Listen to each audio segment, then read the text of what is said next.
देखिएगा, आज की वीडियो में बात करते हैं सारणिक के गुण धर्म के बारे में, यानी कि प्रॉपर्टीज़ ऑफ डिटर्मिनेंट। अब सारणिक के गुण धर्म आपको सिखाए जा रहे हैं। इससे पीछे वाली वीडियो में सारणिक का प्रसार करना सिखाया गया था। अब ये सिखाया जा रहा है कि सारणिक जो है वो किन गुण धर्म का पालन करती है, उनकी क्या प्रॉपर्टीज़ होती हैं।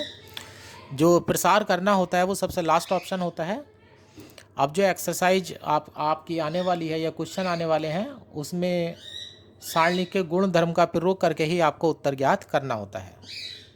देखिएगा, पहला गुण है किसी सारणिक का मान इसकी पंक्तियों या स्तंभों के परस्पर परिवर्तित करने पर अपरिवर्तित रहता है। यानी कि आपने पीछे वाले चैप्टर में पढ़ा था, आव्यूह में पढ़ा था कि यदि किसी आव्यूह, किसी वर्ग आव्यूह, बल्कि यहाँ तो बात हम वर्ग आव्यूह के बारे में ही कहेंगे, क्योंकि वर्ग आव्यूह अगर नहीं होगा तो सारणिक नहीं हो सकती। तो हमने पीछे पढ़ा था कि पंक्ति और स्तंभों को अगर परस्पर बदल दिया जाए तो वो परिवर्त आव्यूह प्राप्त हो जाता है, जिसे ए अगर आव्यूह है तो उसका परिवर्त आव्यूह हम ए डैश से लिखते हैं। अब ये पहला नियम आपसे कहता है कि अगर कोई सारणिक आपके पास है और आप उसकी पंक्ति और स्तंभों को परस्पर बदल देते हैं तो सारणिक के मान पर कोई प्रभाव नहीं पड़ेगा। आप देखिएगा, यहाँ पर लिख दिया गया यदि ए कोई वर्ग आव्यूह है तो आपका गुण बन जाता है सारणिक ए इज इक्वल टू सारणिक ए डैश। तो यानी कि किसी वर्गाव्यूह का सारणिक ले लीजिएगा या उसका परिवर्त लिखने के बाद सारणिक ले लीजिएगा, को उसमें प्रभाव नहीं पड़ेगा। यह एग्जाम्पल दिया गया है, सारणिक ए 3/3 का ले लिया गया है, A1 A2 A3 B1 B2 B3 C1 C2 C3, है ना। ये A1 A2 A हो गया है। अब यहाँ पर जो है इसके रो और कॉलम आपस में पलट दीजिएगा। पहली रे को पहला कॉलम बना दीजिएगा A1 A2 A3, दूसरी रो B1 B2 B3 से दूसरा कॉलम बना दीजिएगा, तीसरी रो C1 C2 C3 से तीसरा कॉलम बना दीजिएगा। तो सारणिक ए है और इधर सारणिक ए डैश है, तो यहाँ से जो ये मान है ये दोनों आपस में बराबर होंगे। और यहाँ ध्यान रखिएगा, सारणिक के जो नियम हैं, जो सारणिक के आपके गुणधर्म है, उनका प्रूफ आपको नहीं कराया जा रहा है। क्योंकि अगर किसी भी गुणधर्म का आपको प्रूफ करना है तो आप कुछ मत करिएगा, उसका प्रसार अगर आप कर देंगे तो आपको सीधे सीधे उत्तर मिल जाएगा। तो सारणिक के गुणधर्म का जो किसी का भी अगर आपको सिद्ध करना है तो आप उसका सिर्फ प्रसार कर दीजिएगा।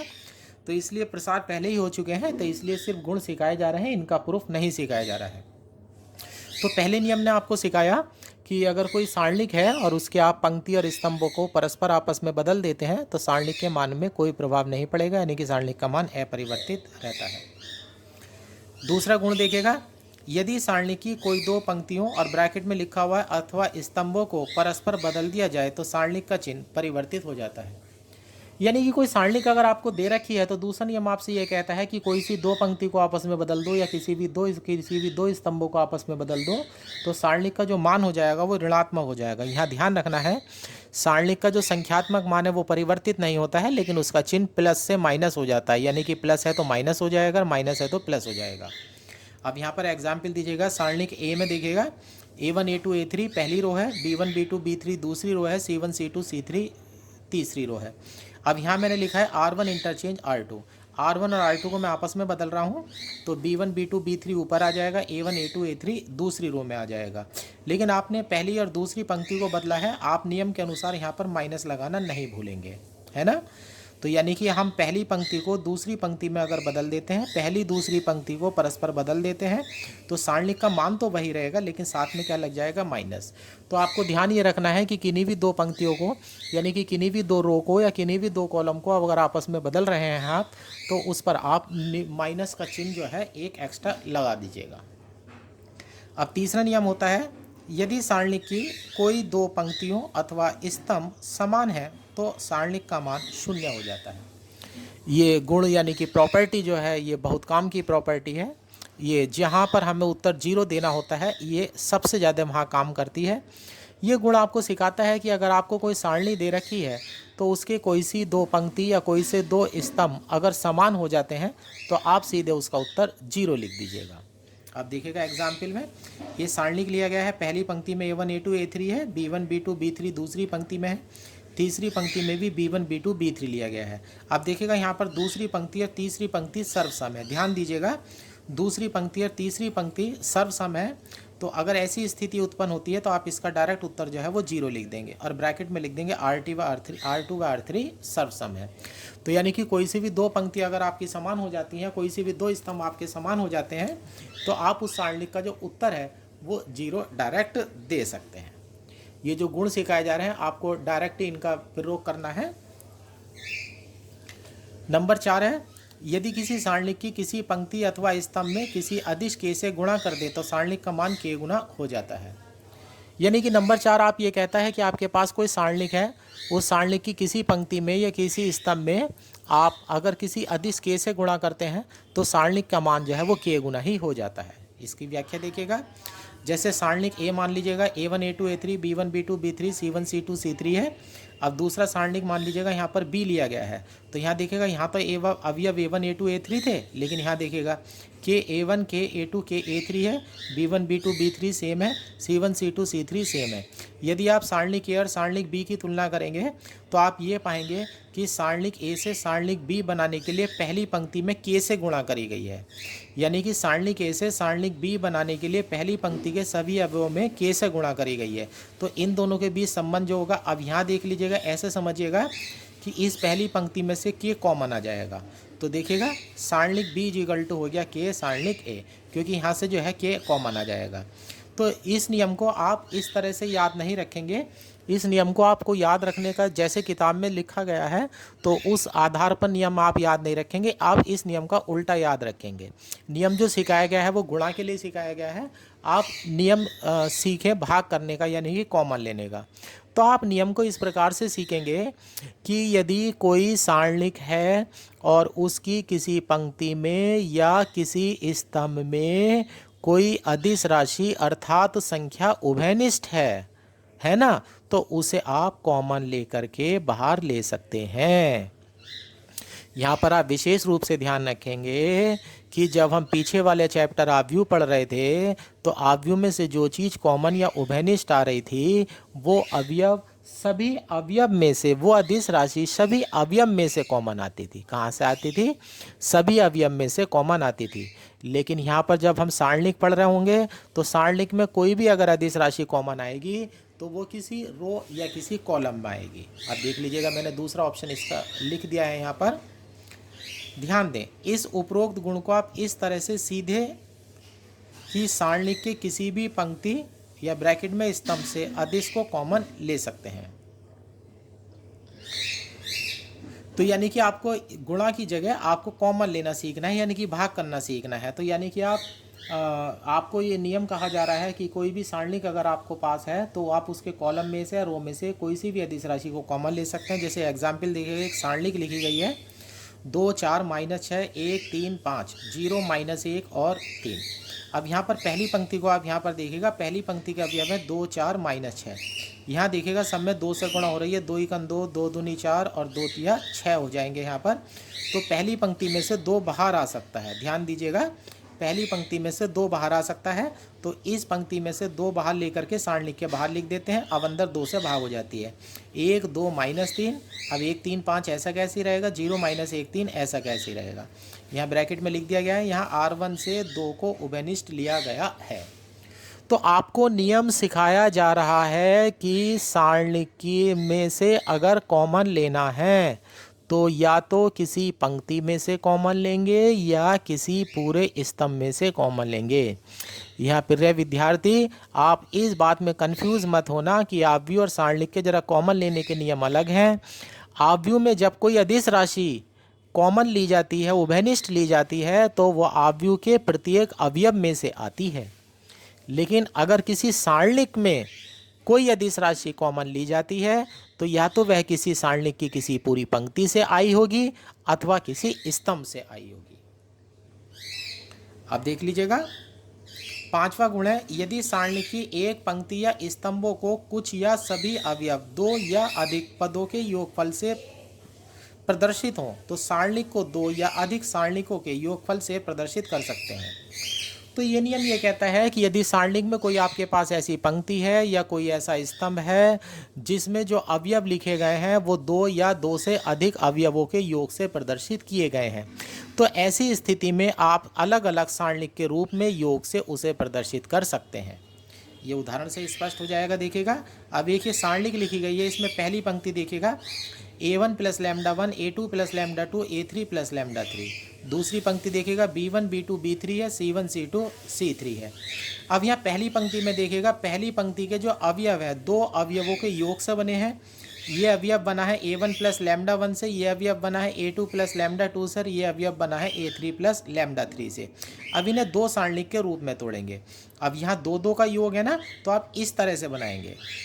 एक बार तो आप इस तरह से लेंगे a1 b1 c1, और यहाँ से उठा लेंगे आप a2 b2 c2, और यहाँ से उठा लेंगे आप a3 b3 c3। एक सारणिक तो आप इधर से बनाएंगे। देखिएगा a1 b1 c1, a2 b2 c2, a3 b3 c3 plus अब एक सारणिक आप इधर की तरफ से बनाएंगे ऐसे, लैम्डा 1 b1 c1, और इधर से बन जाएगी लैम्डा 2 b2 c2, और इधर से बन जाएगी लैम्डा 3 b3 c3।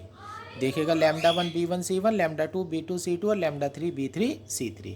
तो ये गुण आपसे ये कहता है, जो पांचवा गुण है, पांचवा गुण आपसे ये कहता है किसी सारणिक की कोई पूरी पंक्ति या स्तंभ अगर दो अवयव के योगफल से, दो से अधिक भी हो सकते हैं, तो फिलहाल दो की बात कर लेते हैं, दो अवयवों के योग से प्रदर्शित किया जाता है, तो उस सारणिक को आप दो सारणिक के योग से प्रदर्शित कर सकते हैं। जैसे कि देखिएगा यहाँ पर एक सारणिक थी, लेकिन पहली पंक्ति के अवयव दो अवयवों का योग था, तो पहले अवयव अलग पंक्ति में चले, अलग सारणिक में चले गए, और दूसरा अवयव जो है वो अलग सारणिक में चले गए हैं।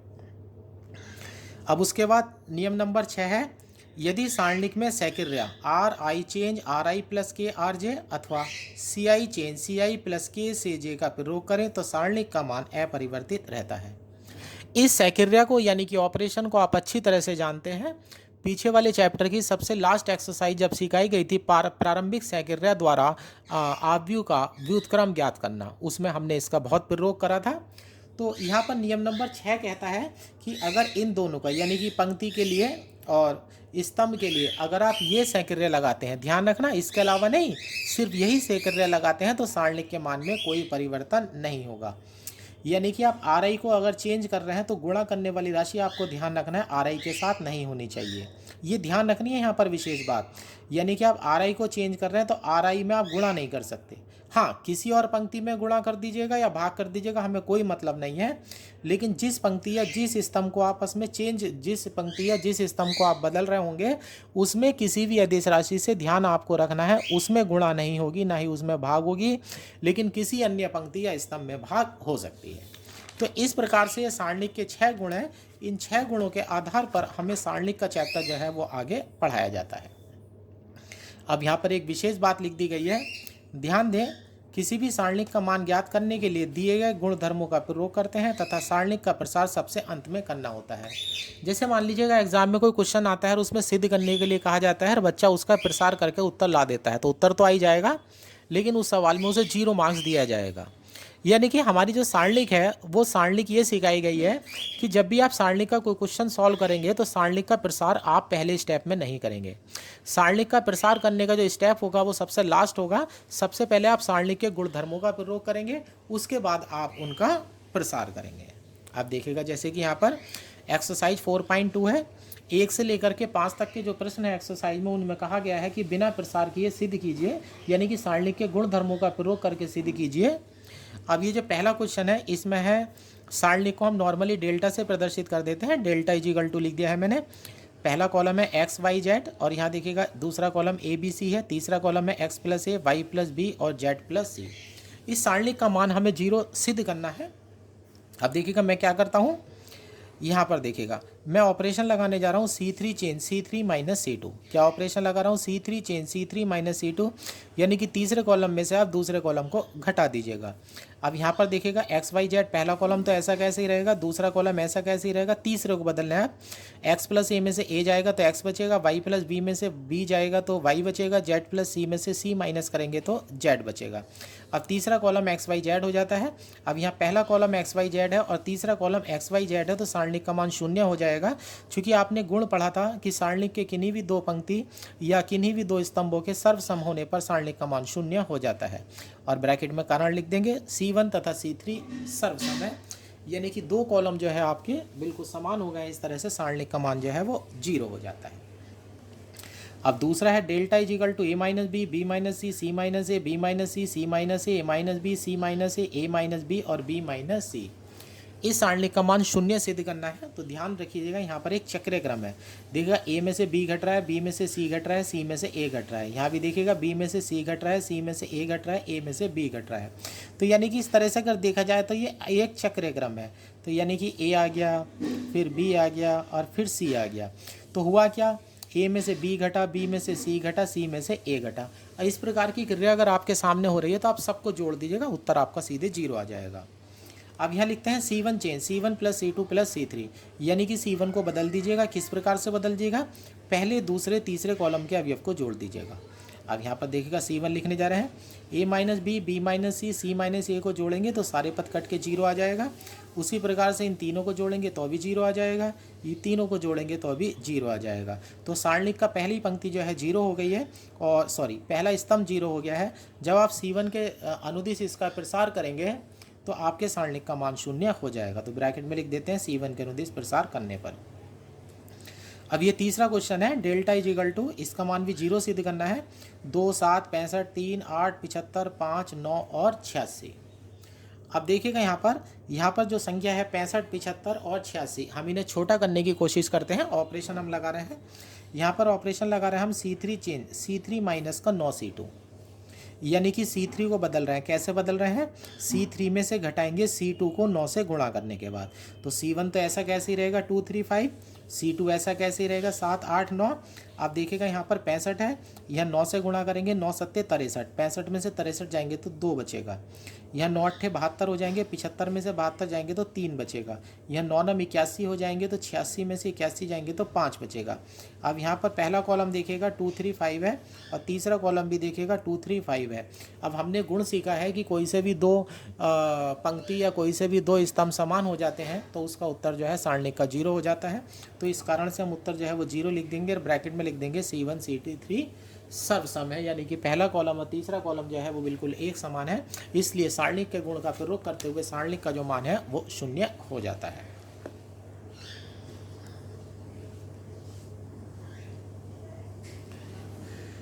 फोर्थ क्वेश्चन है, इस फोर्थ क्वेश्चन में भी जो है सारणिक का मान है वो 0 सिद्ध करना है।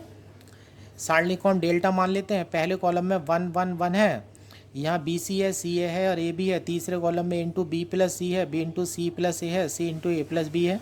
सबसे पहले हम यहाँ पर ए और यहाँ पर बी और यहाँ पर सी अंदर ले जाते हैं तीसरे कॉलम में। आप देखिएगा इन दोनों कॉलम को विचार करने के लिए, इस क्वेश्चन को विचार करने के लिए आप इस चीज़ पर विचार करिएगा, A B plus B C plus C A.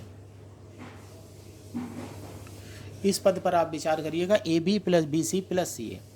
अब देखिएगा यहाँ पर ए बी प्लस सी ए है तो बी सी यहाँ पड़ा हुआ है, यहाँ ए बी और बी सी का योग है तो सी ए यहाँ पड़ा हुआ है, यहाँ ए सी और बी सी का योग है तो यहाँ ए बी पड़ा हुआ है ना। तो आप ये ध्यान दीजिएगा, अगर आप पद पर विचार करते हैं ए बी बी सी और सी ए पर, तो इनमें 3 अवयव का योग है, 3 में से 2 तीसरे कॉलम में है, तो तीसरा वाला जो अवयव है वो दूसरे कॉलम में पड़ा हुआ है।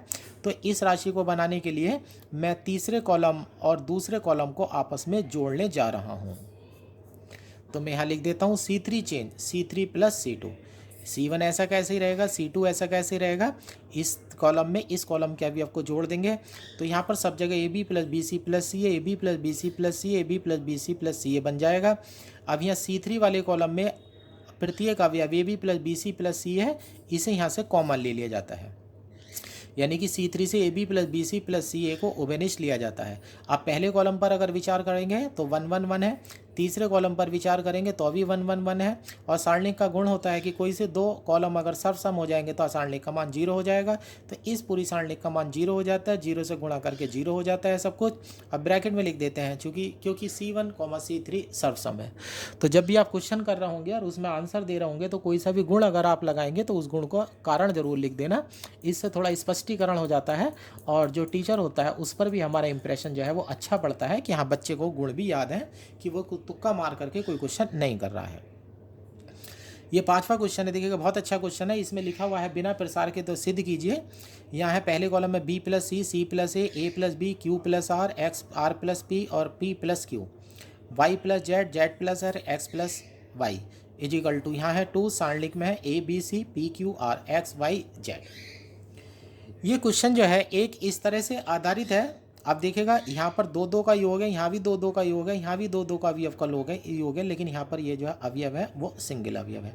तो इस बात को अपनी इस वाले क्वेश्चन को समझाने के लिए मैं LHS लेकर के चलूँगा और उसे सॉल्व करके मैं RHS ले आऊँगा। तो इस अपनी बात को समझाने के लिए मैं एक क्वेश्चन आपको देता हूँ, आप थोड़ी देर के लिए सोचिएगा। आपको x plus Y is equal to मान लीजिएगा 2 दे देता हूँ, y plus Z is equal to मैं 3 दे देता हूँ, और z plus X is equal to 4 दे देता हूँ। और यहाँ से मैं सवाल पूछता हूँ आपसे, x is equal to question mark, y is equal to question mark और z is equal to question mark. तो यानी कि इन 3 समीकरणों को देने के बाद में आपसे कहा जा रहा है कि x y z के मान अलग अलग ज्ञात कीजिए। तो यानी कि मैंने दो दो का योग दिया और आपसे सिंगल सिंगल अवयव पूछ लिए। तो यहाँ भी तो ऐसा ही है कि लेफ्ट हैंड वाली जो सारणिक है उनमें दो दो अवयव का योग है, जबकि राइट हैंड साइड में सिंगल सिंगल अवयव है। तो इसका करने का देखें, करने के तो बहुत सारे तरीके हो सकते हैं, लेकिन सबसे अच्छा तरीका क्या होता है, इन तीनों समीकरणों को आपस में अगर जोड़ देंगे तो 2x plus Y plus Z bracket के अंदर आ जाएगा। तो यहाँ से x plus Y plus Z बन जाएगा, है ना, 2 बाहर आ जाएगा, जैसे कि ये 2 बाहर पड़ा हुआ है। अब बारी बारी से इन्हें घटा देंगे तो उत्तर तैयार हो जाएगा। तो इस पद्धति का प्रयोग करते हुए अब हम इस सवाल को करने जा रहे हैं। अब हम यहाँ से LHS उठा लेते हैं। अब मैं ऑपरेशन लगाता हूँ R1 change R1 plus R2 plus R3। तो यानी कि पहली पंक्ति को बदल करके आप लिखिएगा, कैसे लिखिएगा, R1 में R2 प्लस R3 जोड़ दीजिएगा। अब R1 इन तीनों अवयव को जोड़ेंगे तो 2a plus b plus c आएगा। इन तीनों अवयव को जोड़ेंगे तो 2p plus q plus r आएगा। इन तीनों अवयव को अगर आप जोड़ेंगे तो 2x plus Y plus Z आएगा। अब पहली पंक्ति में देखिएगा, यहाँ भी 2 पड़ा है, यहाँ भी 2 पड़ा है, यहाँ भी 2 पड़ा है, तो इसे कॉमन ले लेते हैं। फिर लिखते हैं R1 से 2 को उभयनिष्ठ लेने पर, देखिएगा 2 बाहर आ जाएगा, बाकी सारणी कैसी की ऐसी रहेगी। अब देखिएगा यहाँ पर a plus B plus C है, तो यहाँ c प्लस a है और यहाँ a प्लस बी है। अब मैं इसमें से इसे घटाता हूँ, फिर इसमें से इसे घटाता हूँ।